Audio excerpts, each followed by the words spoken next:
Cambridge English, Ielts 10, published by Cambridge University Press and Cambridge English Language Assessment, 2015.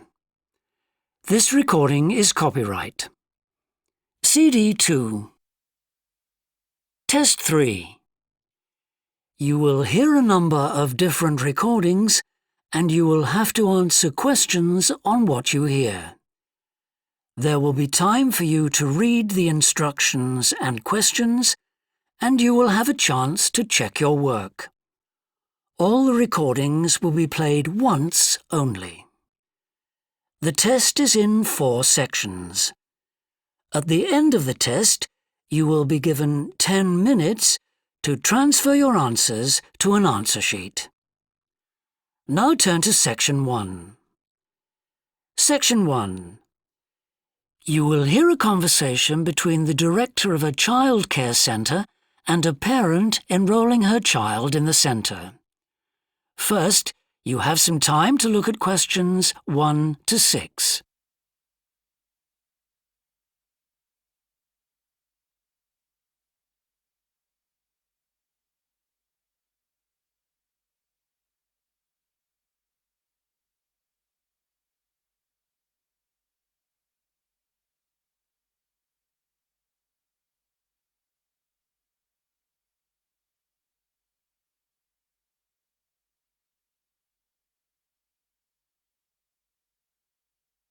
You will see that there is an example that has been done for you. On this occasion only, the conversation relating to this will be played first. Good morning. Welcome to the Early Learning Childcare Centre. How may I help you? Hi, I spoke to you last week about enrolling my daughter for next year. Oh, yes. I'll just get some details from you. So, you're her mother? That's right. And can I have your name? It's Carol Smith. The parent's name is Carol Smith, so Smith has been written in the space. Now we shall begin. You should answer the questions as you listen, because you will not hear the recording a second time. Listen carefully and answer questions 1 to 6. Good morning. Welcome to the Early Learning Childcare Centre. How may I help you? Hi, I spoke to you last week about enrolling my daughter for next year. Oh, yes. I'll just get some details from you. So, you're her mother? That's right. And can I have your name? It's Carol Smith. And your daughter's name? It's Kate. Now, we have several groups at the centre and we cater for children from 3 to 5 years old. How old is your daughter? She's 3 now, but she turns 4 next month. I'll put 4 down because that's how old she'll be when she starts. Fine. She's so excited about her birthday and coming to the centre. Oh, that's good to hear. And what's your address? It's 46 Wombat Road. That's WOMBAT. Woodside 4032. And what's the phone number? Oh, it's 3345 9865. So, have you decided on the days you would like to bring your daughter here? I'd prefer Monday and Wednesday if possible. I'll check. Monday's fine, but I think the centre is already full for Wednesday. Yes. Sorry, it seems to be a very popular day. We can offer you a Thursday or a Friday as well. Oh dear. I suppose Thursday would be all right because she has swimming on Friday. OK, got that. Because a lot of parents work, we do offer flexible start and finish times. We're open from 7:30 in the morning until 6 o'clock at night. What time would you like your daughter to start? I need to get to work in the city by 9, so I'll drop her off at 8:30. You're pretty close to the city here, so that should give me plenty of time to get there. That's fine. Now, we also need to decide which group she'll be in. We have 2 different groups and they're divided up according to age. There's the green group, which is for 3 to 4-year-olds, and then there's the red group, which is for 4 to 5-year-olds. She's quite mature for her age and she can already write her name and read a little. Well, I'll put her in the red group and we can always change her to the green one if there are any problems. That sounds fine. OK, let's move on to meals. We can provide breakfast, lunch and dinner. As she's finishing pretty early, she won't need dinner. Will you give her breakfast before she comes? Yes, she'll only need lunch. Before you hear the rest of the conversation, you have some time to look at questions 7 to 10.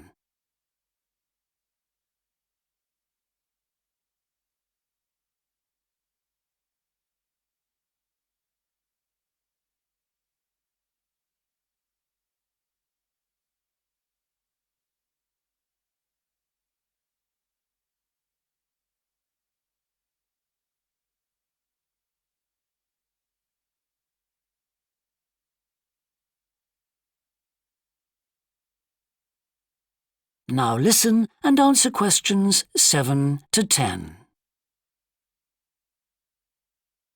Now, does she have any medical conditions we need to know about? Does she have asthma or any hearing problems, for example?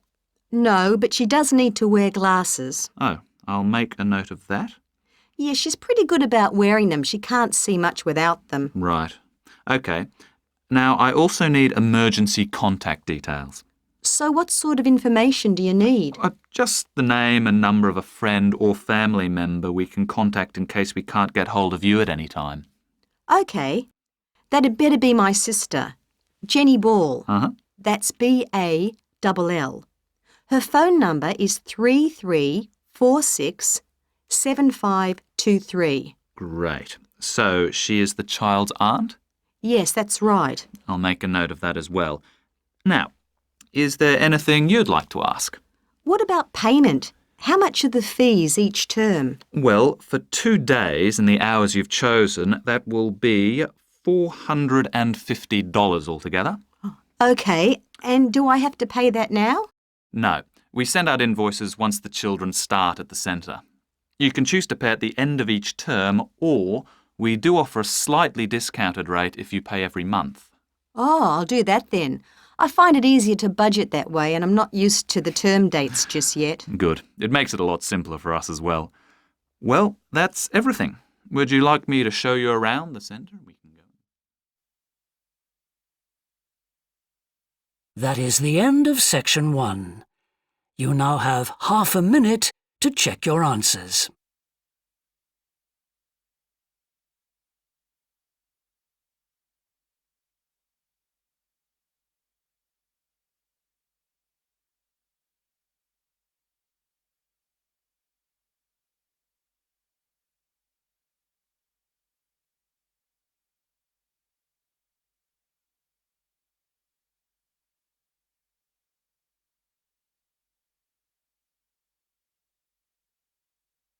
Now turn to section 2.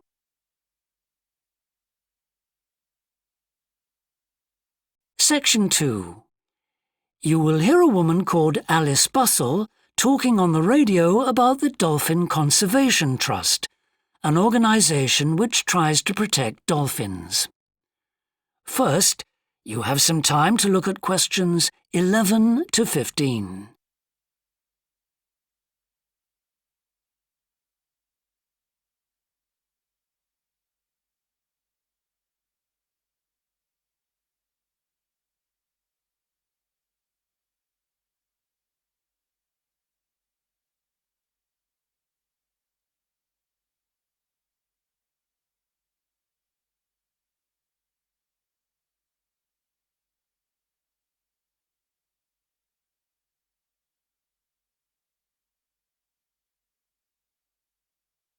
Now listen carefully and answer questions 11 to 15. Today we're pleased to have on the show Alice Bustle from the Dolphin Conservation Trust. Tell us about the trust, Alice. Well, obviously its purpose is to protect dolphins in seas all around the world. It tries to raise people's awareness of the problems these marine creatures are suffering because of pollution and other threats. It started 10 years ago and it's one of the fastest growing animal charities in the country, although it's still fairly small compared with the big players in animal protection. We're particularly proud of the work we do in education. Last year, we visited a huge number of schools in different parts of the country, going round to talk to children and young people aged from 5 to 18. In fact, about 35% of our members are children. Oh. The charity uses its money to support campaigns, for example, for changes in fishing policy and so forth. It hopes soon to be able to employ its first full-time biologist with dolphin expertise to monitor populations. Of course, many people give their services on a voluntary basis, and we now have volunteers working in observation, office work and other things. I should also tell you about the award we won from the Charity Commission last year for our work in education. Although it's not meant an enormous amount of money for us, it has made our activities even more widely publicised and understood. In the long term, it may not bring in extra members, but we're hoping it'll have this effect. Is it possible to see dolphins in UK waters? Yes, in several locations. And we have a big project in the east part of Scotland. This has long been a haven for dolphins because it has very little shipping. However, that may be about to change soon because oil companies want to increase exploration there. We're campaigning against this because although there'll be little pollution from oil, exploration creates a lot of underwater noise. It means the dolphins can't rest and socialise. This is how I became interested in dolphin conservation in the first place. I had never seen one, and I hadn't been particularly interested in them at school. Then I came across this story about a family of dolphins who had to leave their home in the Moray Firth because of the oil companies, and about a child who campaigned to save them. I couldn't put the book down. I was hooked. Before you hear the rest of the talk, you have some time to look at questions 16 to 20.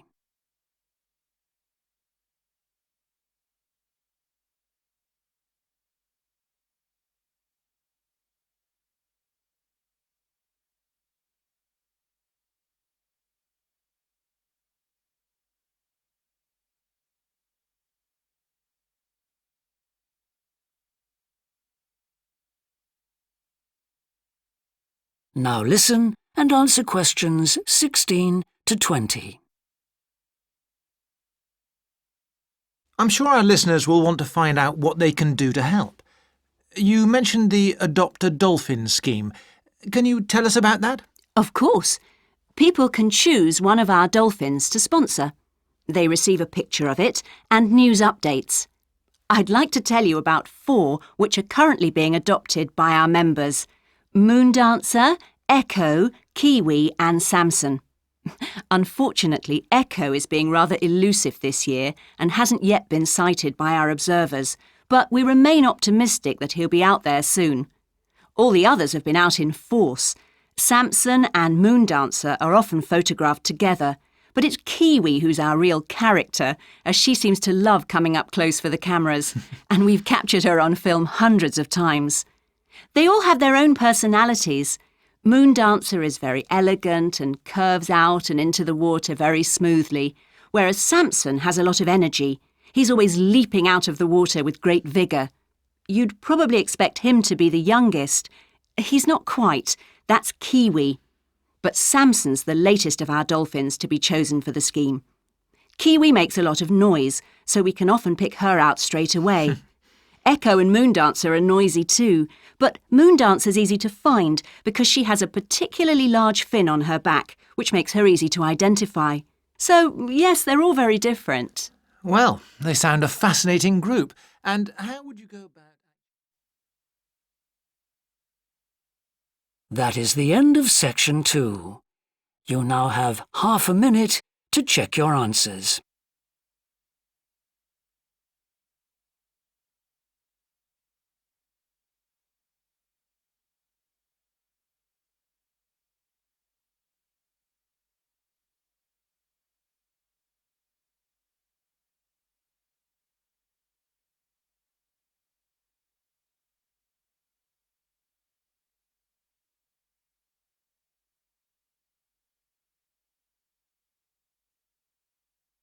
Now turn to section 3.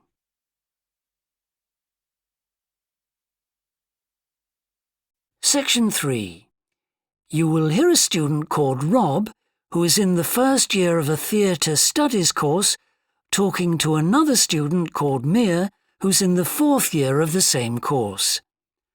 First, you have some time to look at questions 21 to 25.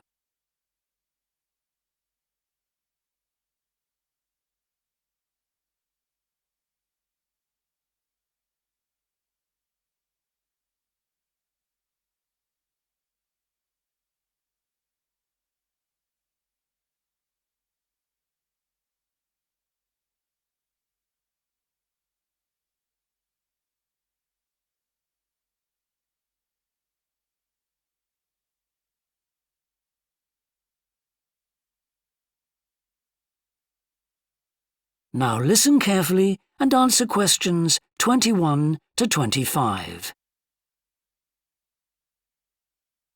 Hi, Rob. How's the course going? Oh, hi, Mia. Yeah, great. I can't believe the first term's nearly over. I saw your group's performance last night at the student theatre. It was good. Really? Yeah, but now we have to write a report on the whole thing, an in-depth analysis. I don't know where to start. Like, I have to write about the role I played, the doctor, how I developed the character. Well, what was your starting point? My grandfather was a doctor before he retired, and I just based it on him. OK, but how? Did you talk to him about it? He must have all sorts of stories, but he never says much about his work, even now. He has a sort of authority, though. So, how did you manage to capture that? I'd visualise what he must have been like in the past when he was sitting in his consulting room listening to his patients. OK, so that's what you explain in your report. Right. Then there's the issue of atmosphere. So in the first scene, we needed to know how boring life was in the doctor's village in the 1950s. So when the curtain went up on the first scene in the waiting room, there was that long silence before anyone spoke. And then people kept saying the same thing over and over, like, cold, isn't it? Yes, and everyone wore grey and brown and just sat in a row. Yes, all those details of the production. And I have to analyse how I functioned in the group, what I found out about myself. I know I was so frustrated at times when we couldn't agree. Yes. So did one person emerge as the leader? Sophia did. That was okay. She helped us work out exactly what to do for the production, and that made me feel better, I suppose. When you understood what needed doing? Yes. And Sophia did some research too. That was useful in developing our approach. Like what? Well, she found these articles from the 1950s about how relationships between children and their parents, or between the public and people like bank managers or the police, were shifting. Interesting. And did you have any practical problems to overcome? Well, in the final rehearsal, everything was going fine until the last scene. That's where the doctor's first patient appears on stage on his own. The one in the wheelchair? Yes. And he had this really long speech with the stage all dark except for one spotlight. And then that stuck somehow, so it was shining on the wrong side of the stage. But anyway, we got that fixed, thank goodness. Yes, it was fine on the night. Before you hear the rest of the discussion, you have some time to look at questions 26 to 30.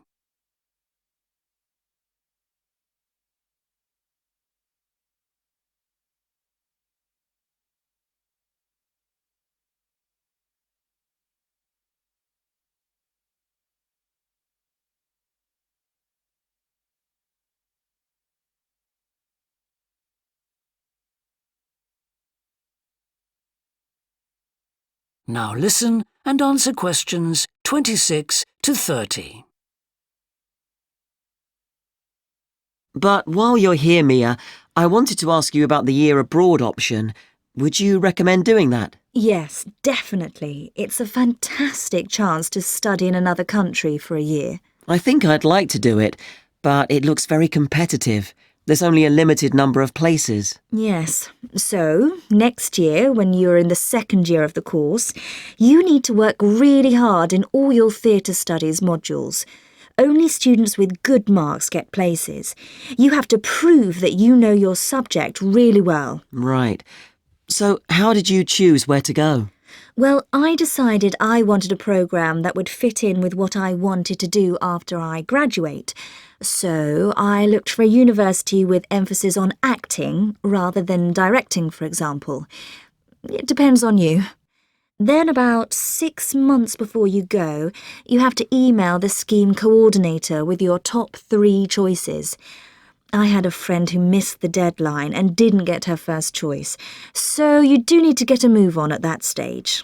You'll find that certain places are very popular with everyone. And don't you have to write a personal statement at that stage? Yes. Right.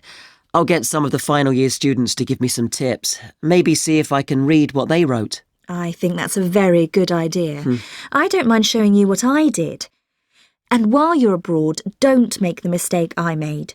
I got so involved I forgot all about making arrangements for when I came back here for the final year. Make sure you stay in touch so they know your choices for the optional modules. You don't want to miss out doing your preferred specialisms. Right. That is the end of section 3. You now have half a minute to check your answers.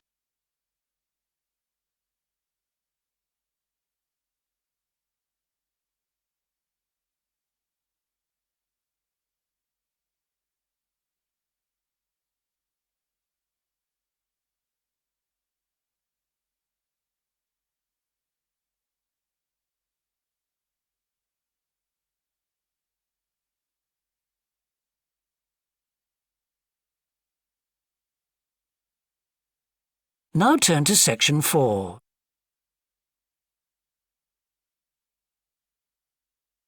Section 4. You will hear part of a lecture about leadership introducing a theory called self-regulatory focus theory. First, you have some time to look at questions 31 to 40.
Now listen carefully and answer questions 31 to 40.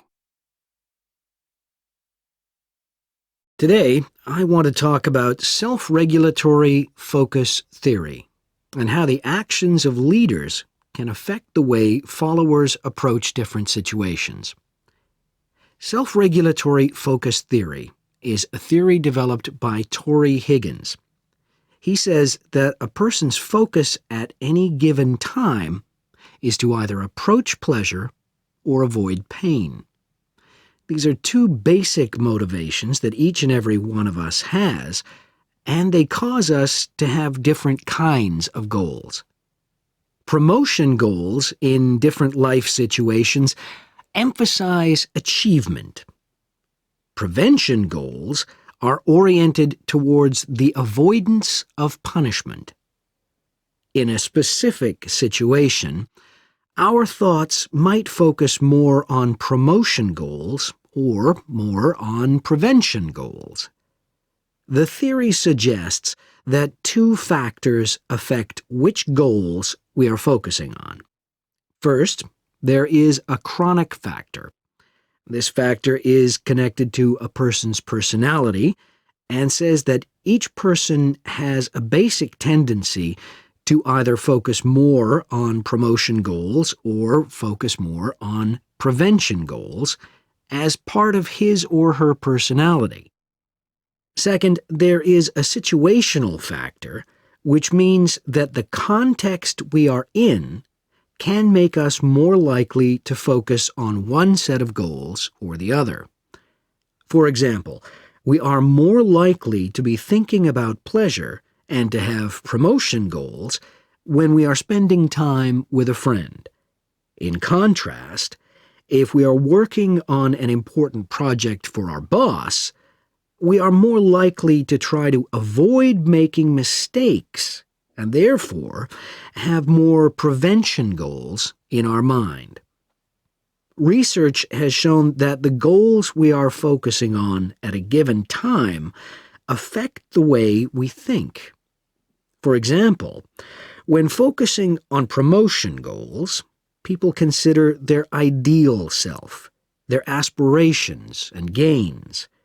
They don't think about what they can lose, so they think in a happier mode.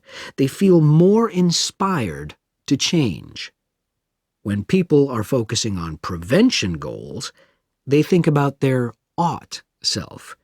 What are they supposed to be? What are people expecting from them? They consider their obligations to others. As a result, they experience more anxiety and try to avoid situations where they could lose.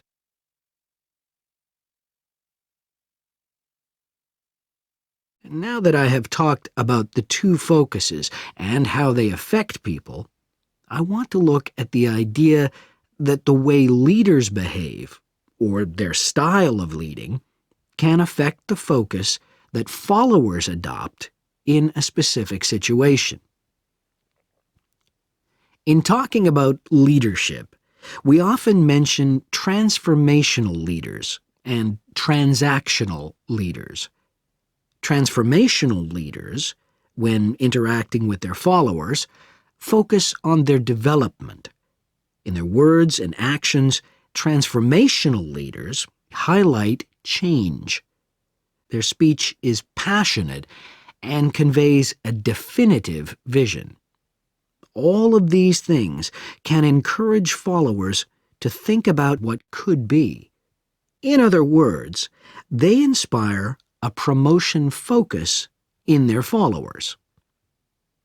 In contrast, transactional leaders focus on developing clear structures that tell their followers exactly what is expected of them.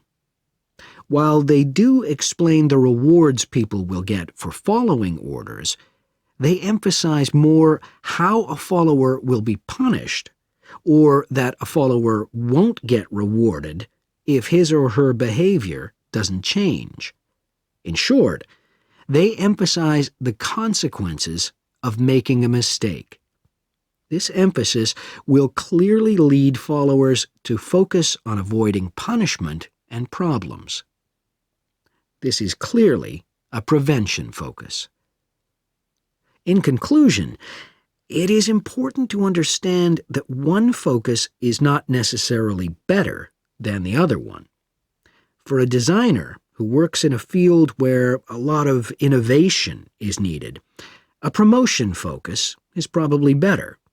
In contrast, a prevention focus, which causes people to work more cautiously and produce higher quality work, might be very appropriate for a job like a surgeon, for example. The main point of the research, though, is that the actions of leaders can greatly influence whether people approach a situation with more of a promotion focus or more of a prevention focus. That is the end of section 4. You now have half a minute to check your answers.